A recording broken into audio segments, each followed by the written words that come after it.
Gana Donald Trump las elecciones presidenciales de Estados Unidos. Donald Trump's election as president was being watched very closely in Latin America. Mexico is the US's biggest trading partner, and it was rattled by the billionaire's extraordinary win. In Mexico City, there was surprise more than anything else. I woke up at 2 in the morning, realized see the result, it was like, oh my God, we're doomed. I think it's going to be a tough time. That doesn't mean that it's going to be a bad time. It depends on how we all work it out as well. Trump, he doesn't like Mexican people for many reasons. So with Trump as president of USA, I think it's going to be many changes, even for Mexican people.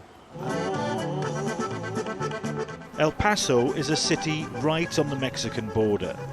Across America, exit polls show that nearly a third of all Latino Americans actually voted for Donald Trump. When I was just like standing in the queue right now to come into El Paso, I was listening to a lot of people talking about that. So many of them were just like saying, you know, I voted for Trump because Hillary seemed like a liar, you know, and at least Trump has the guts to speak his mind. So talk of the wall, talk of immigration, talk of him deporting people, in some cases not on their mind. Definitely. Well, we're talking about U.S. citizen Mexicans, you know. They are on Mexican heritage, but they have their papers assured on this side of the border.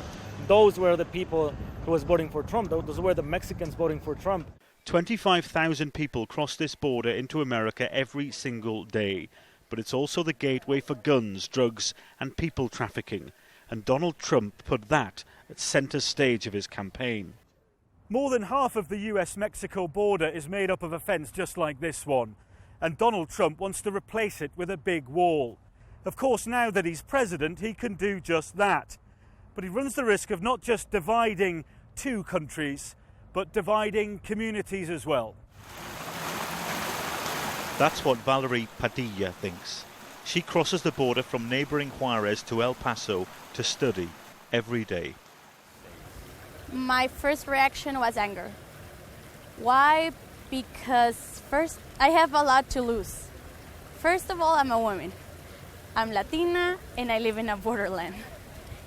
And if you have followed Donald Trump, you may see that he's against all that. He hasn't even taken office yet, but many are speculating about whether Mr. Trump will actually follow through on some of his most high-profile promises. The future relationship between Mexico and its closest neighbour is about to be put to the ultimate test.